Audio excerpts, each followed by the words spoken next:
Eu sou o Ian Ramil e você está ouvindo o Por Trás do Disco, no podcast Vamos Falar sobre Música.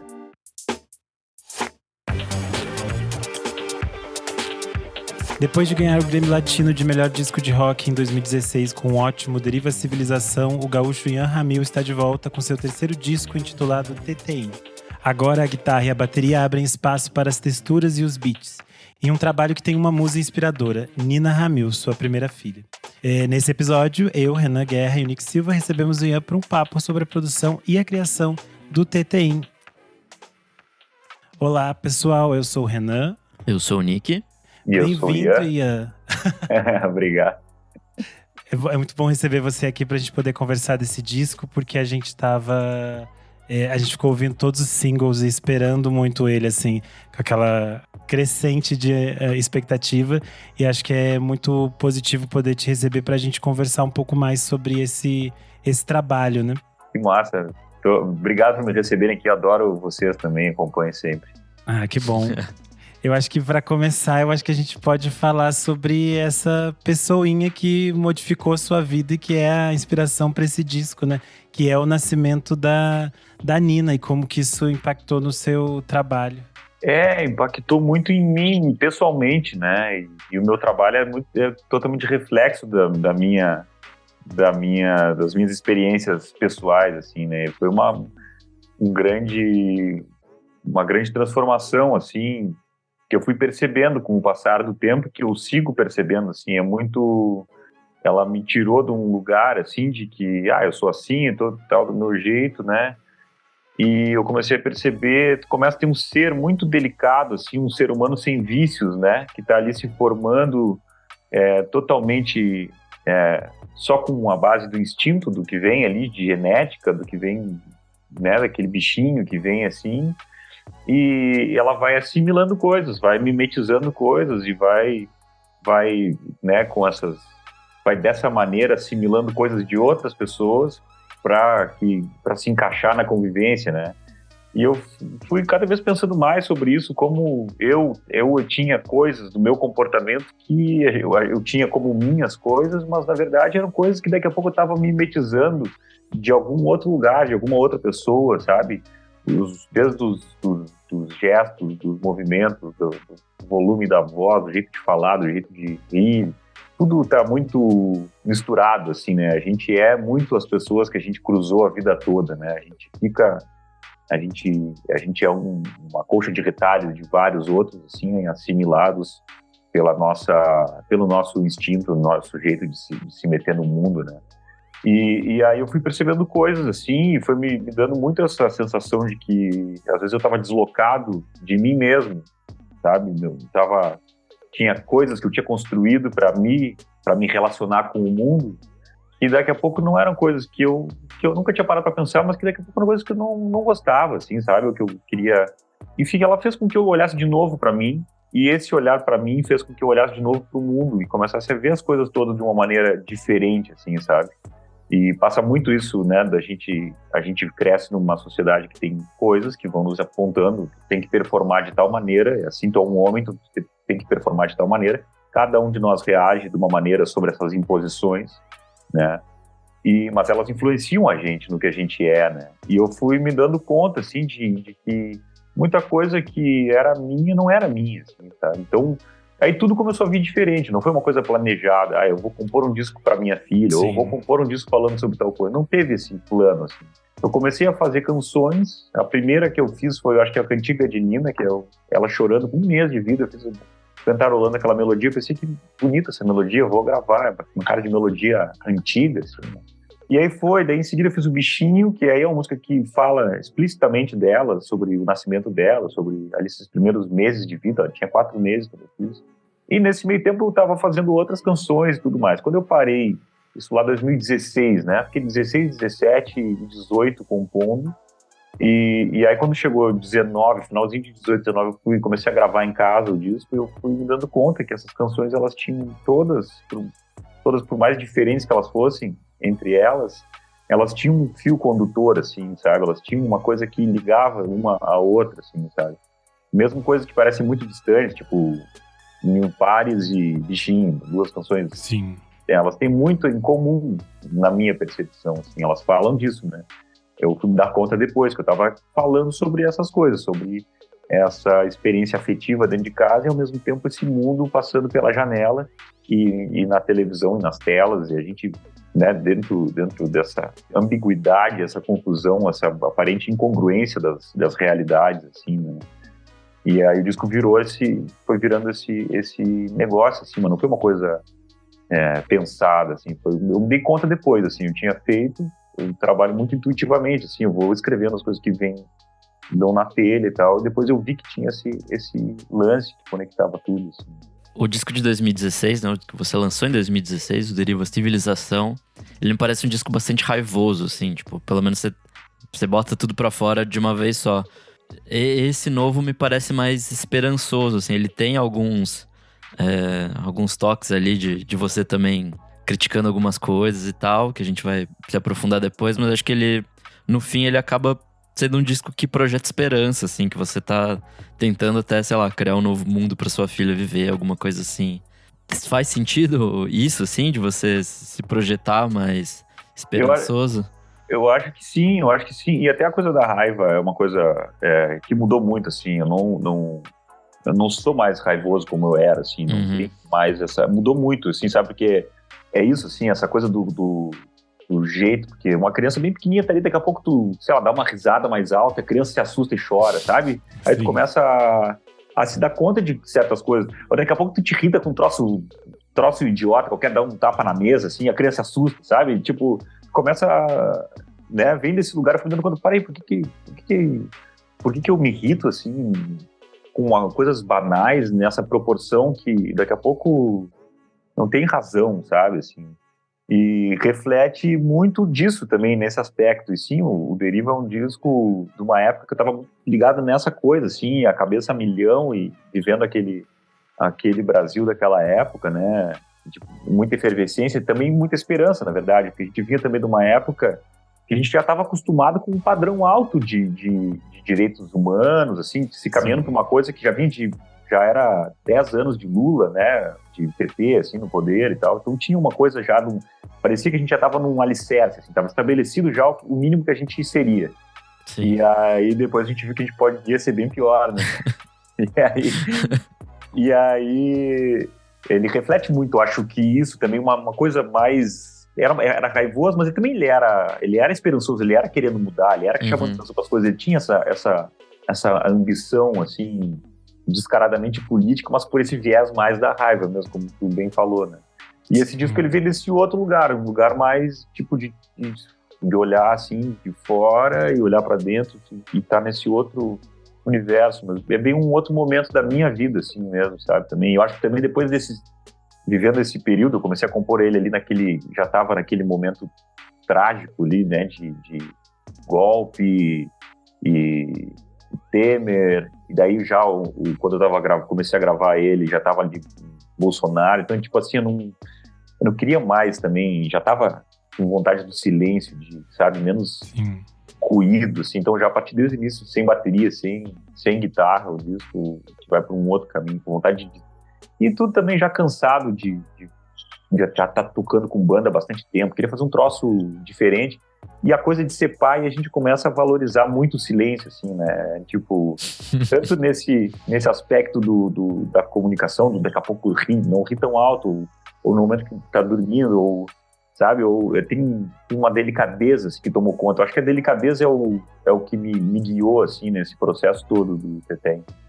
Sim, fiquei curioso com essa questão de o disco já está sendo composto e gravado mas antes da pandemia e todas essas coisas, e você só lança ele agora, assim, como foi esse processo desse tempo todo que você ficou com o disco ali, e se não deu você, tipo assim, nossa, o que eu faço com esse disco agora? Eu lanço, não lanço? Acho que deve ter tido alguma questão nesse sentido, né? Foi perturbador, né, cara? Muito tempo. E eu tinha passado uma coisa parecida com o meu primeiro disco, que eu gravei ele em 2012 e fui lançar em 2014. E na época parecia uma eternidade. Nesse período eu tinha composto todo o Deriva, que seria o segundo disco, né? Então eu lancei o primeiro em 2014 e em 2015 já lancei o Deriva, já quando eu lancei o primeiro, eu já tava, tipo, achando aquelas músicas velhas, tava de saco cheio daquelas músicas, entendeu? Já tava numa outra. E aí, porra, daí o disco saiu e foi super bem recebido, veio uma PCA, tava super legal, assim, foi um monte de crítica boa e tal, aquela coisa do disco, né? E aí eu agora pensando nisso, eu acho que eu assim, pensando estrategicamente, como sempre fui meio grunge, nunca dei bola pra isso, mas agora que eu sou pai, eu tenho que dar bola pra esse negócio também. Mas pensando se eu olho pra trás, eu penso, aquele disco poderia ter sido melhor trabalhado, eu poderia ter, sabe, ter tido mais calma, demorar mais um tempinho pra lançar o Deriva, deixar ele correr mais, circular mais com ele. Mas enfim, não me arrependo de nada, mas foi uma coisa do momento. Agora, nesse momento do Tetem, eu entrei pra fazer ele com a cabeça assim, não, eu vou fazer com calma, não tô com pressa, eu vou fazer no meu tempo. E aí, final de 2018, comecei a gravar, passei 19 inteiro em casa, fazendo os arranjos, trabalhando muito sozinho, assim, chamando um amigo ou outro para fazer um experimento, mas eu não quis a coisa de muitas influências simultâneas, que é muito legal, mas para esse trabalho eu queria uma coisa bem assim mesmo, tipo, olhar para a canção, ver o que eu queria botar ali, o que eu queria tirar, botar não sei o quê. Muito inspirado no James Blake, assim, também, eu gosto muito do primeiro disco dele, principalmente, e gosto muito da Billie Eilish também, então tem até a Billie Eilish conheci depois de já ter começado o disco, foi metade de 2019 que eu conheci ela, já vinha no processo, e eu me identifiquei com o processo do que eu ouvi ali daquele primeiro disco dela, assim, da busca do essencial, que era que eu vinha, né, que é o Tetem, né, o Tetem é um pouquinho, pequenininho, a Nina inventou essa palavra quando ela era pequenininha, ela falava uma coisa grande, o Tetem, que é outra... Ou fala, não, agora não vai comer tal coisa. Tetem, ela fazia. Virou essa palavra. É uma palavra que depois eu acabei fazendo a música, que chama Tetem, que fala que vou ficar viajando só mais um Tetem. E foi o processo que me norteou todo, assim, foi o conceito que me norteou todo no processo, assim, de pensar o essencial. Então eu já parti desse processo de ficar trabalhando durante esse ano sem pressa. Só que, claro, a gente nunca imaginou que ia acontecer uma coisa como a que aconteceu, né? Então, lá, quando eu terminei de gravar ele no início de 2020, ia lançar ele em maio de 2020, e tava correndo para finalizar, mix de massa, não sei o quê, estourou a pandemia. E daí, quando estourou a pandemia, eu pensei, não, para aí. E aí eu ia lançar para um selo daqui, uma gravadora, o estúdio onde eu gravei o Áudio Porto. Aí eu acabei saindo na época, a gente achou melhor eu resolvi sair, eu fui finalizar o disco com calma. Daí eu pensei, tá, pronto, agora sim, né? Estourou esse negócio, não sei quando vai parar, a gente não faz ideia do que vai ser esse negócio, quanto tempo vai durar, o que vai acontecer. A gente tava lá em casa, e aí eu pensei, não, agora eu vou pegar o que eu tenho, essa gravação toda, eu vou trabalhar nisso, vou trabalhar mix com calma. Daí eu fiquei 1 ano mixando ele, fiquei depois 1 ano masterizando ele. São processos absurdamente longos pro padrão, assim, tu masteriza em alguns dias, geralmente, assim, tu manda e o cara manda. Mas daí ficou nesse processo de minúcia mesmo, de busca de som, de sonoridade, de coisas, assim, sabe? E o Ricardo Mosca, que fez a mix, e o Felipe Tchauri, que fez a master, entraram também na viagem. Então foi um processo bem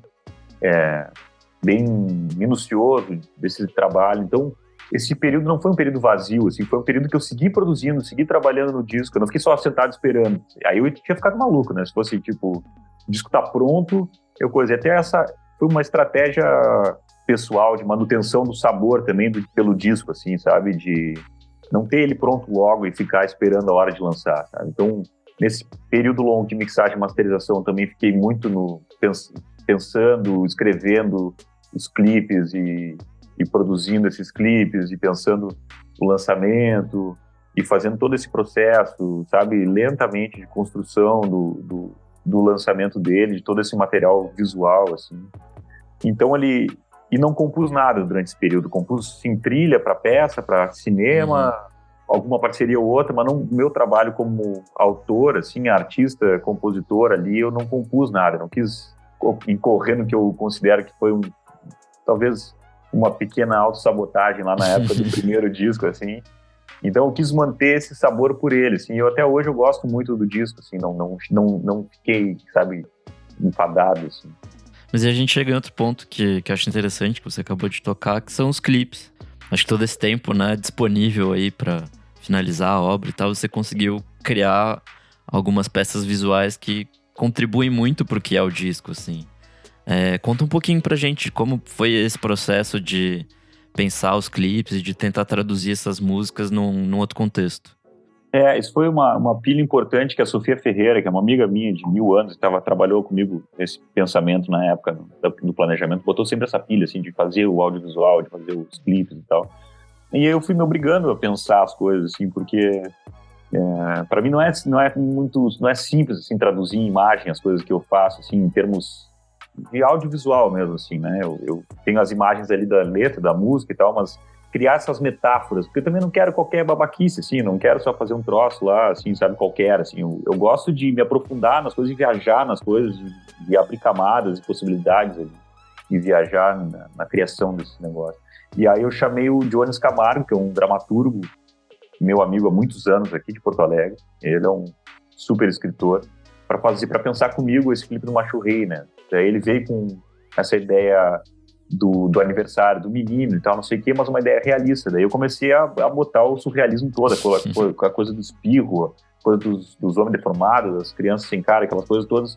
Eu fui botando a pilha, a gente foi construindo daí, adaptando, reconstruindo o roteiro dele, que ele tinha feito inspirado no Iluminado, né? Tinha até uma cena do gurizinho andando de triciclo no início, assim, que depois o pessoal da produção achou melhor tirar, porque a gente não tinha um corredor daquele tamanho para filmar. E aí, cara, daí foi tudo isso, assim, os processos todos. Daí o Macho Rei aconteceu em função de uma pilha desse pessoal do cinema que é maluco, assim, que faz as coisas de um jeito muito grandioso, assim, né? Então eles entraram com tudo. O Davi Preto, que dirigiu, um amigo meu também de 1000 anos, diretor, super criterioso, assim, e tal. E aí foi entrando o Edu Rosa, o Martino, o Pitinini, para falar alguns que eram direção de foto e arte, eles trouxeram gente. Foi tudo na base do apoio, porque se fosse fazer pagando todo mundo, nunca poderia fazer, entendeu? É um clipe de, sei lá, 500 mil reais, se fosse contratar e pagar todo mundo. Tipo, equipamento, as empresas entraram como apoiadoras também, botaram todo o equipamento de cinema, tudo, entendeu? Então isso só aconteceu por causa disso, da pilha dessa galera. E ficou uma super produção, assim, né? Um clipe que eu me orgulho muito, assim, é o meu primeiro grande videoclipe, eu acho, assim, quer dizer, acho não é, com certeza. E os outros foram processos diferentes. O Mil Pares, de última hora, a gente resolveu que seria o primeiro single. E eu pensei, não, precisamos de alguma imagem, então, para fazer. Daí eu pensei então a gente precisa ter uma imagem que seja forte, simbolicamente, que tenha impacto visual, mas que seja simples de filmar. A gente tem que filmar, tipo, nesse final de semana. Daí eu fiquei pensando nesse negócio ali, que seria isso, aquilo que rolou no final, assim. A gente chegou lá numa rua, só tinha ideia das pessoas passando na minha frente em câmera lenta. E aí, de última hora, eu resolvi que ia estar com mate. De última hora, a gente achou, chegando lá, que a gente viu que ia ser naquele lugar. Foi tudo meio no improviso e rolou. A ideia era ter uma imagem icônica, legal, para ter a letra do coisa. E aí, o bichinho também foi um lance, até uma troca de ideias com a Karina Levitan, que resultou depois, inconscientemente, nessa coisa, assim. Ela falava de umas ideias de nuvens com formas e tal, e foi virando essa coisa do clipe com a Nina no meu colo, mudando das coisas, também pensando já em termos de produção, como a gente conseguiria filmar isso com uma equipe pequena, né, e fazer um troço que também tivesse um valor simbólico legal, assim, né. E tem uma coisa também legal, assim, desse clipe, que algumas pessoas já vieram me falar que que legal que preservou a tua filha, não expôs o rosto dela, não tem uma coisa que ela tá sempre de costas no meu colo, assim. E é natural, não é? Tipo, eu não tô assim tapando o rosto dela, né? Ela tá, tipo, naturalmente ali numa posição no colo ali. E é uma coisa que a gente nunca postou o rosto dela nas redes, né? E é difícil, né, esse negócio de não postar o rosto do filho, porque, porra, a filha é o ser humano mais bonito que já passou na face da Terra e o pai quer exibir aquela criatura, né? É difícil não postar, mas a gente sempre pensou também que é uma escolha dela, quando ela tiver noção do contexto das redes sociais e tal, é ela que vai decidir se ela quer dar a identidade dela para as big techs e para as pessoas que ela não conhece, ou se não quer. Minha irmã, por exemplo, não tem redes sociais, não quer saber. E aí é isso, sabe? Essa viagem toda, assim, nem sei do que eu comecei falando. Não, vai ser sentido, não se preocupe.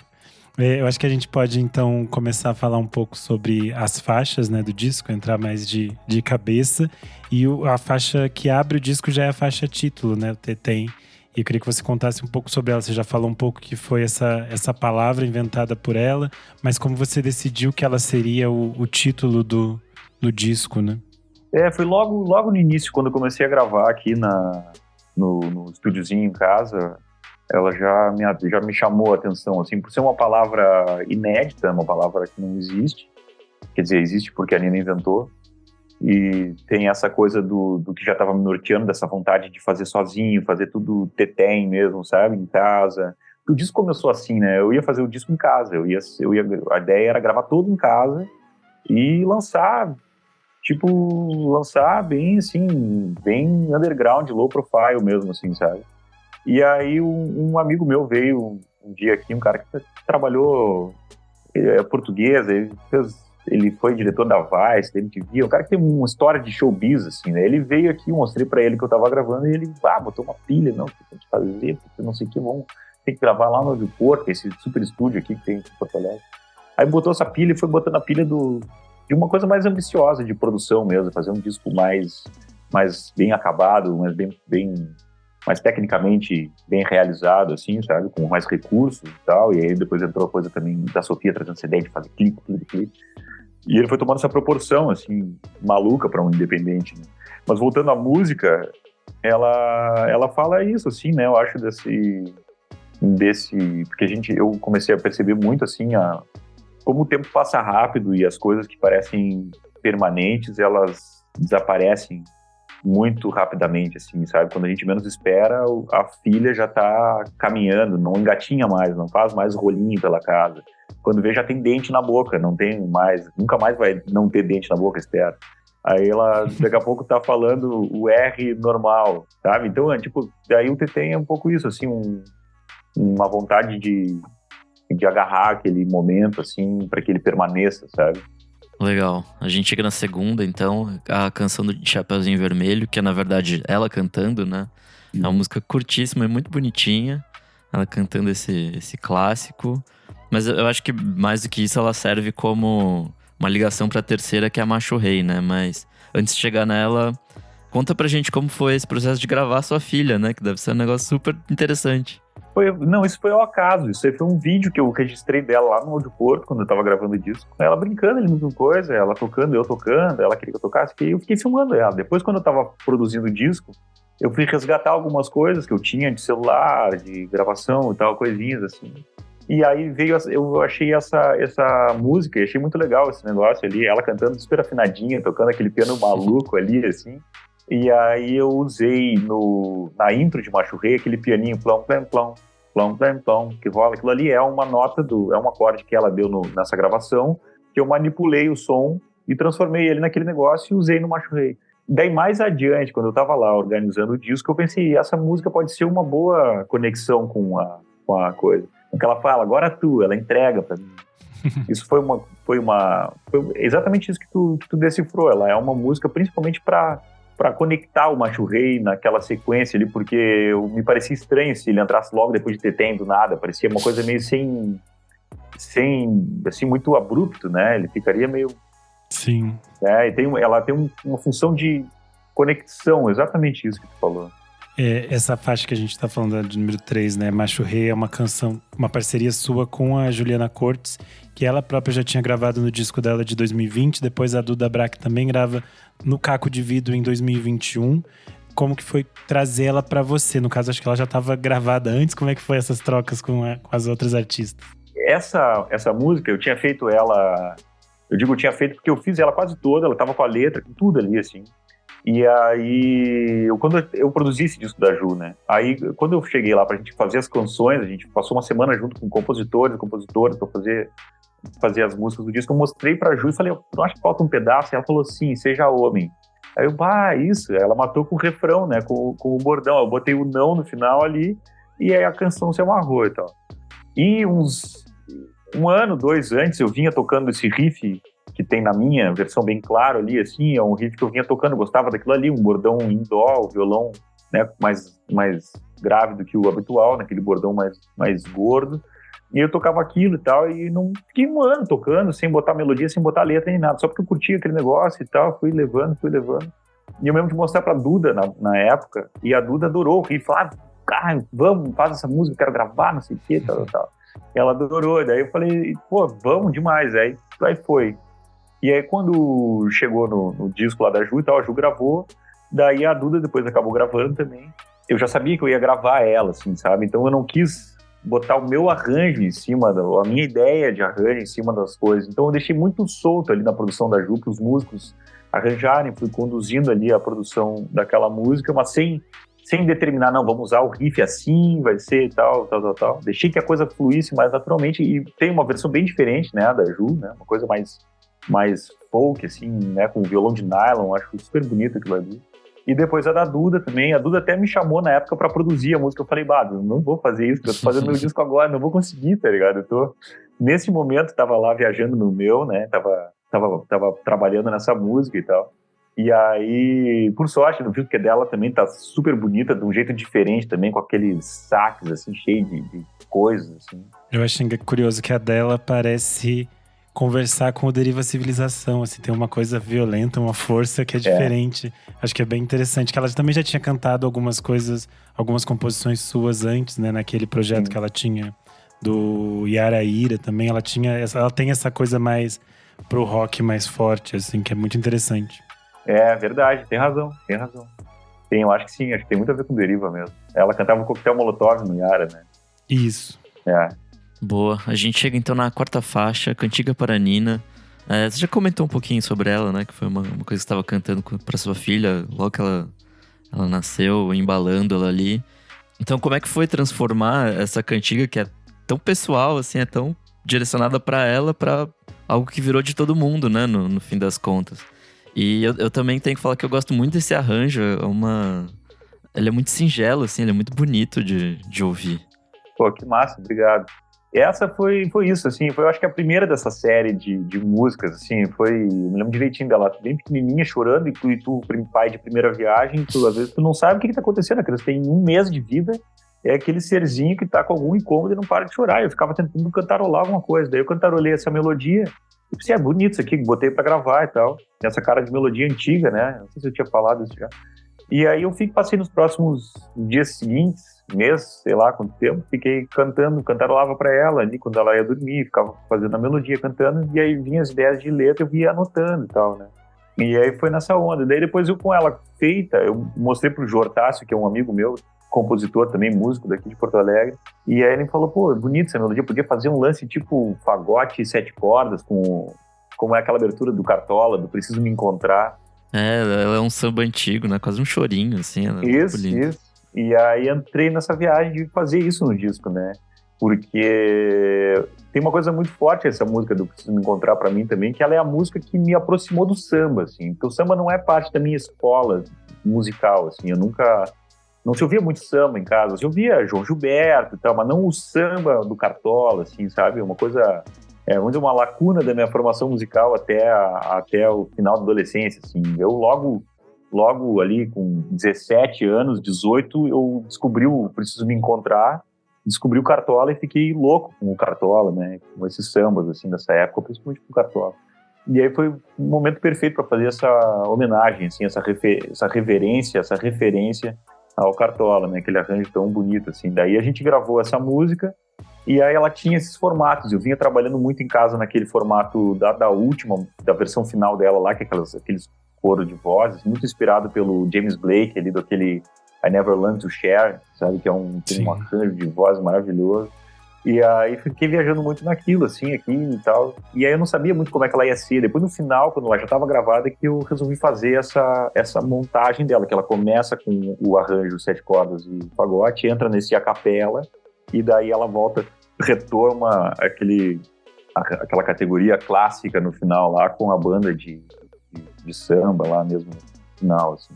A gente chega então à faixa de número 5, O Mundo é Meu País, que é uma parceria sua com o Luiz Gabriel Lopes. Luiz Gabriel Lopes, para quem não sabe, é o Luiz Gá hoje em dia, que fez parte da Graviola, da Rosa Neon e tudo mais. É uma faixa muito bonita, né? Eu queria saber como se deu essa parceria, como que foi a construção dessa composição. A gente fez no WhatsApp, velho, essa música. A gente fez ela no WhatsApp. Eu tava lendo um livro da Minuschini, da Reine Minuschini, do Teatro do Soleil, e era uma entrevista dela. E aí a pessoa que estava entrevistando ela perguntava, tá, mas por que tu fica falando nas tuas peças sobre a guerra civil no Quênia, ou não sei o quê, não sei aonde? E ela dizia, E era porque ela era um ser humano e ela sentia que tudo que dizia respeito à humanidade dizia respeito a ela também. Ela sentia parte de tudo e logo ela sentia no direito de falar sobre o que ela quisesse. E eu achei aquilo assim tão bonito e tão óbvio. Daí eu anotei essa ideia do o mundo é meu país e toda a história é minha história, todo lado é de cá, essa ideia. E anotei e fui dormir. E aí no dia seguinte me acordei com a mensagem no celular ali, o LG me dizendo, e aí, vamos compor uma música, vamos fazer uma música. E eu, tá, cara, escrevi isso aqui ontem, mandei para ele, já mandou uma melodia, e aí a gente partiu para trabalhar. Daí eu fui complementando música, ele foi complementando letra, a gente foi um trabalho bem, bem junto mesmo, assim, de fazer as duas coisas, música e letra juntos, assim, sabe? Daí uns meses depois a gente se encontrou aqui em Porto Alegre e aí finalizou ela, assim. É uma música que as pessoas têm me falado muito dela, assim, todo mundo tá bem tocado por ela. Bom, então a gente chega na sexta, metade do disco, e essa é uma parceria sua com o Poti, o Lego Efeito Manada. Ela me parece a música mais difícil do disco, assim, ou pelo menos... eu acho que é mais complicada mesmo, ela tem mais elementos, tem mais coisas, assim. Acho que talvez ela... não sei se ela fuge exatamente, mas ela não tá nessa coisa do Tetém, né? Ela pra mim parece que cresce mais, assim. Conta um pouco pra gente dessa faixa. Eu entendo o que tu fala, ela é a mais... Eu acho que também no sentido de composição, ela é a mais, assim... sofisticada, talvez, assim, de harmonia, de melodia. Ela é uma música grandiosa, assim, eu acho, né? Uma composição, ela é toda... Mas nesse ponto que tu falou, eu acho que ela traz esse ponto, mas o Mundo é Meu País também, no final ela fica super recheada, talvez seja que tem mais elementos ali, tem muitos elementos, né? O Mil Pares também tem muitos elementos, mas eu acho que o Tetém está presente nela no sentido de que é tudo colocado assim pontualmente, assim, sabe? E o Lego acho que também tá nesse lugar, mas sim, ela é a mais densa, talvez, assim, né? Ela é a favorita dos músicos, né? Meus amigos músicos, todos os músicos é a favorita, todo mundo fala, qual é a favorita é o Lego. E ela é uma música que eu pesquei um dia lá eu tava no Seron, que é meu parceiro que produziu e foi baixista do Deriva, produziu junto comigo, né, o Deriva Civilização. Eu tava lá na casa dele e ele me mostrando umas coisas que o Poti tinha gravado com ele e tal, e aí eu vi, tinha um trechinho de uma música, assim, falei, pô, isso aqui é muito bonito, que era o... E tinha só um início, assim, bem curtinho. E aí eu roubei esse negócio, aí fiquei trabalhando, fui fazendo a música e tal, chamei o Poti, mostrei pra ele aqui, e ele tá, e tal, essa acabei fazendo mais eu mesmo, roubando uma ideia dele, assim, Entendi. O que pra mim parecia um esboço. Pra ele era uma música encerrada já, mas pra mim eu pensei, isso aqui tem um potencial de ir mais longe, assim, de crescer mais como canção, sabe? E aí fiquei viajando muito nisso, assim, né? Disso, assim, ela é uma música que vai indo. Maravilha. Chegamos à faixa de número 7, Mil Pares, que é uma faixa que você compôs pensando na Duda Brack, é isso? Pro disco dela, e acabou não entrando, e acabou virando o primeiro single desse álbum, né? Foi. Ela me pediu pra fazer uma música, na época ela tava, acho que montando o repertório, na época ela tava fazendo o repertório do Caco de Vidro. Ela pediu, tem uma música aí pra mim, faz uma música. E eu falei, pô, tá bem. Aí eu fiz uma música, fiz o Mil Pares ali numa tarde, assim. Foi até a imagem do fogo, lembrei disso hoje, falando mais cedo. Aí eu peguei essa imagem do fogo, me veio de um clipe do Carne Doce, e eles dançam na volta do fogo. Eu acho que era alguma coisa do tipo, assim, eu não lembro exatamente, mas hoje me veio essa imagem na cabeça, tinha alguma coisa com fogo, assim, que eu vi nesse negócio, pensando nessa coisa bem ritualística, assim, e tal, né, e veio a imagem do shopping pegando fogo, as pessoas na volta dançando, a gente todo mundo dançando em volta do shopping, assim. E aí eu fiz ali a música, escrevi a letra e botei a música depois, que é uma coisa que eu não costumo fazer tanto, assim, mas eu fiz toda a letra, depois musiquei, e mandei pra Duda. E a Duda, achou muito legal, tá, mas era muito... Ela não gostou muito da ideia de que tinha muita letra, era muito grande, ela queria coisas mais concisas. Tava numa onda uma busca mais da concisão e tal, da síntese, assim, que depois ela acabou gravando o Macho Rei, que tem isso, né, uma música mais sintética, assim. E aí, enfim, mas daí ela tem essa onda. E ela é um funk, né? Não sei se vocês sacaram que ela é um funk, né? Eu não tinha percebido. Eu pego o violãozinho é um funk. Que legal. Funk maluco. Bom, então a gente chega na oitava, o bichinho. Acho que essa é a minha música favorita do disco, assim. Eu gosto muito de como ela é construída, assim. Conta pra gente como que foi fazer essa música e escolher ela como single também. Acho que é bem simbólico, né? Já que, né, é feito pra sua filha. Enfim, é uma narrativa muito bonita, assim, é muito tocante, de verdade. Obrigado. É uma música que me emociona muito, assim, porque me bota de volta naquele momento, assim, também, né? Ela me faz repensar, lembrar o parto e tudo mais ali, assim, esses primeiros momentos, meses de vida da Nina. E foi muito natural ela ser o single, porque eu acho que é essa música que simboliza, assim, talvez a música mais importante do disco, assim, pra mim também. E tem uma imagem nela que eu gosto bastante, que é totalmente verídica, que é eu vi uma cachoeira sair, seguindo o teu corpinho a caminho do ar da terra que eu orava por ti. Então, quando teve lá o parto da Nina, eu tava lá junto, a Laura foi cesariana, né? Daí tava aquele pano na frente, assim, eu tava ali do lado dela, assim, e aí eu volto e me levantar pra ver como é que tava ali, o que tava acontecendo. E daí daqui a pouco, assim, estavam ali abrindo a barriga, não sei o que, daqui a pouco ela abriu, cara, e saiu uma quantidade de água, assim, ó, de dentro ali, que foi um troço que eu me assustei na hora, cheguei a olhar pros meus pés, porque eu achei que ia inundar a sala do quarto, tá ligado? E foi uma loucura, daí quando eu tava escrevendo isso, eu fiquei lembrando disso, dessa cachoeira saindo, assim, então é um relato completamente verídico, assim, sabe? Era uma quantidade muito impressionante de água que saiu, assim, de dentro da barriga.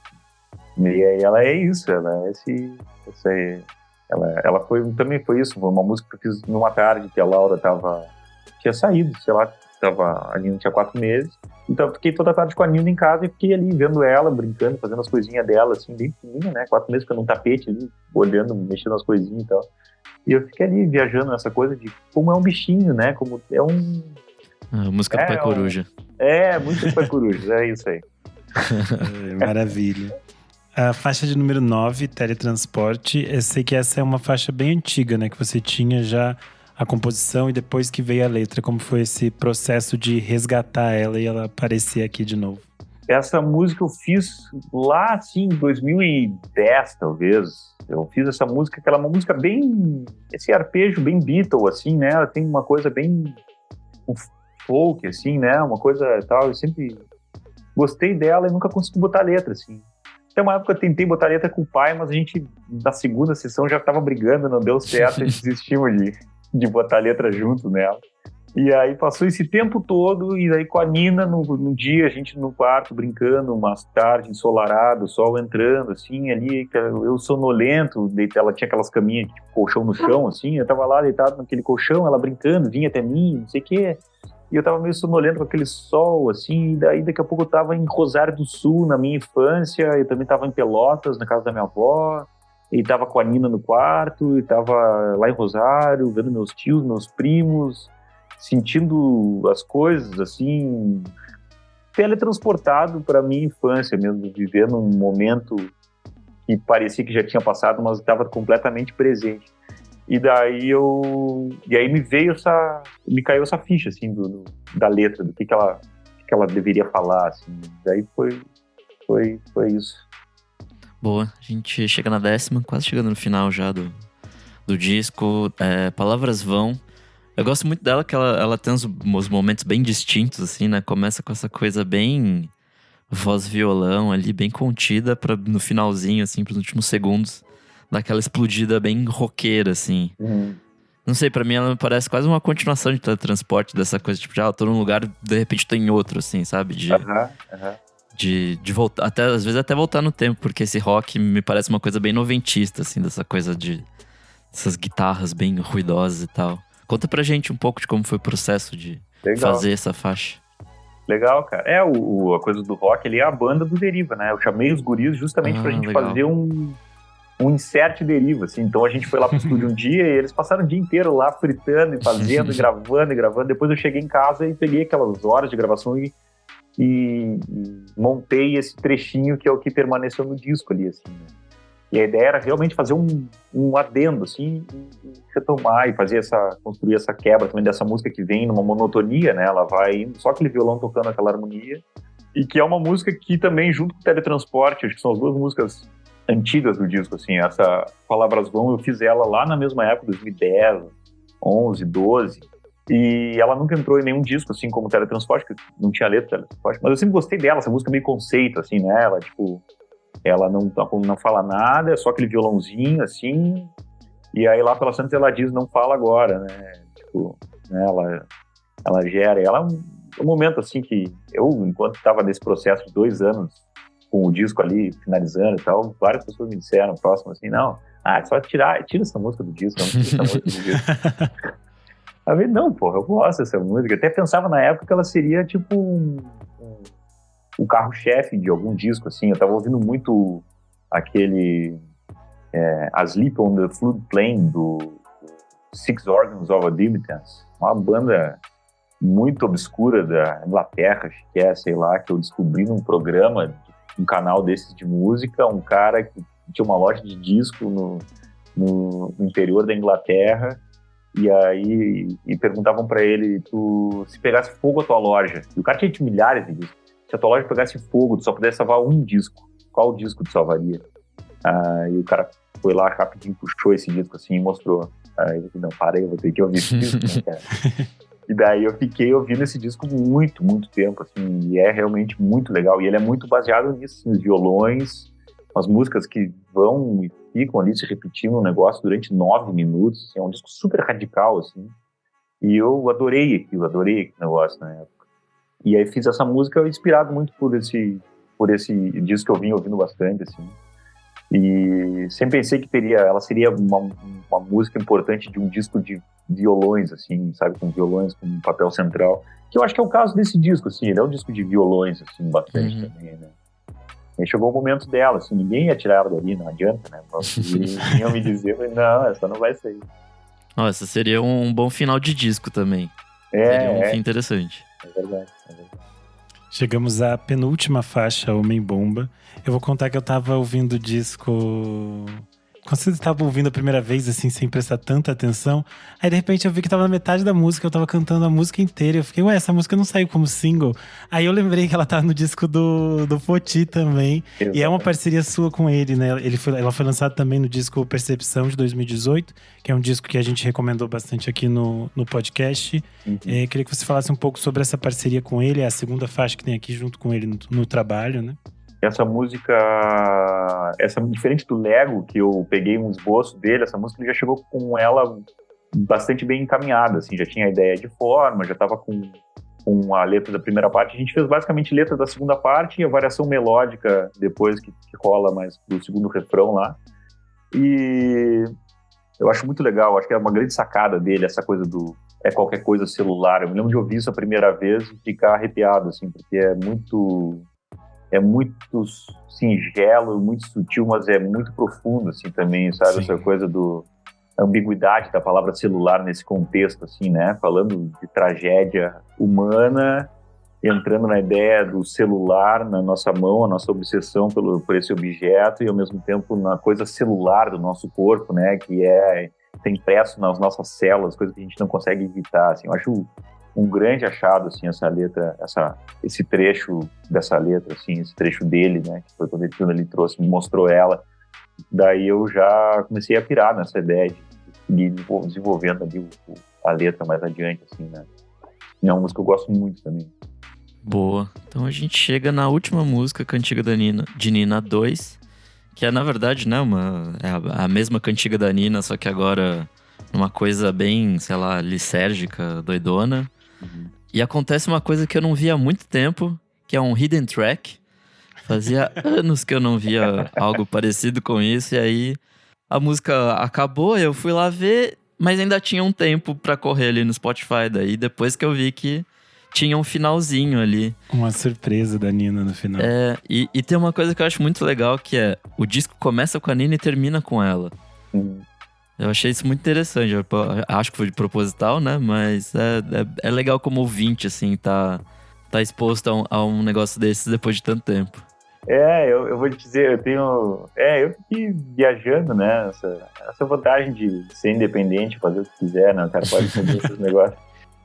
E é uma coisa que tinha muito em CD, né? Porque eu me lembro Eu acho que era um Oasis, talvez, que tinha uma hidden track, ou era algum disco do Beck, agora não me lembro, mas tinha uma coisa que me marcou, acho que não um Oasis, cara, que acabou o disco, daqui a pouco começa a tocar um negócio, assim. Foi uma coisa legal. Isso aí esse trechinho dela cantando é ela com a minha cunhada. É um vídeo também, uma filmagem, a minha cunhada filmando ela, conversando com ela ali, falando. E aí ela começa a cantar essa música da Cadela, né? Ela inventa uma música dela, sai cantando. É uma coisa que se inventou ali, assim. E aí, falando sobre o Cantiga de Nina, ela foi isso. Ela foi uma música que eu trabalhei muito em cima, assim, tentando viajar na coisa dos vocais ali. Eu nunca fui um especialista em vocais, assim, sabe? Mas eu adoro. Então eu fiquei lá viajando, estava nessa coisa de sem pressa, então eu ficava lá experimentando e tal. Eu fui buscando vocais estranhos que funcionassem e fiz os vocais totalmente sem base harmônica, assim. Eu só cantava. Porque essa música eu fiz ela só melodia e letra, não fiz a harmonia dela. Né? Uhum. Então eu cantava lá a melodia principal, estava gravada e eu ficava experimentando coisas em cima, testando. Ficava lá buscando aqueles caminhos ali improváveis, assim, para construir esse arranjo, assim, duas vozes para baixo, né? A voz mais alta é a voz principal e as duas vozes, elas estão para baixo, elas são mais graves, né, do que a principal. E elas são, hoje em dia eu ouço e eu penso, que isso? Não? É uma coisa muito... Quando separa elas uma da outra, tipo, elas ficam muito sem sentido, as duas de baixo, né? Elas são umas vozes que fazem meio qualquer coisa, mas daí quando tu junta elas ficam aquele troço meio lisérgico, como tu falou mesmo, né? E eu acho que essa licergia vem muito também por causa do Mosca, o Ricardo Mosca, que fez a mix, quando ele estava lá mixando, ele botou esse trêmolo, esse reverb maluco ali, assim. Foi uma ideia dele que rolou, que eu acho que deu mais essa cola ainda entre elas, assim. É um final maluco de disco, assim. Ah, maravilha. Eu acho que esses papos são sempre muito legais pra gente descobrir esses pormenores do disco, que eu acho que só aumentam as potencialidades do álbum, né, quando a gente é ouvinte e tudo mais. Então eu espero que para quem tá nos ouvindo também tenha sido tão interessante quanto foi pra gente. E nesse momento quero agradecer muito a sua participação, ter topado conversar com a gente e deixar esse espaço para você passar suas redes sociais, seu serviço, onde as pessoas te encontram, te assistem, essas coisas todas. Márcia, eu que agradeço. Eu adoro vocês, como eu já falei. É muito bom estar aqui para bater nesse papo. E o pessoal pode me achar nas redes sociais, é sempre Ian Ramil. Todas elas são. Só o TikTok tinha já uns Ian Ramil registrado, daí é Ian Ramilzito no TikTok. Mas o TikTok é aquela coisa, né? Eu não consigo entender muito bem. Eu tô lá, boto os vídeos lá, mas eu não sei muito bem o que se faz naquele negócio. E aí no meu site, ianramil.com, tem todos os clipes e tá ali o disco, informações de show, também vai tudo entrar ali. E em seguida também vamos anunciar shows, uma turnezinha. E é isso. Maravilha. Eu sou o Renan Guerra, _Renan Guerra no Twitter, no Instagram e no TikTok. Eu sou @Nick_Silva no Twitter, Nick Silva no Instagram. E você pode seguir a gente no @podcastvfsm no Instagram e no Twitter. E além disso, você também pode apoiar a gente no padrim.com.br/podcastvfsm. Por lá você tem acesso a alguns conteúdos com bastante antecedência, inclusive este programa aqui, que é o Por Trás do Disco. Por Trás do Disco é um programa paralelo do podcast VFSM. Toda quinta-feira a gente tem os episódios oficiais. É isso, até o próximo programa. Tchau, tchau. Tchau.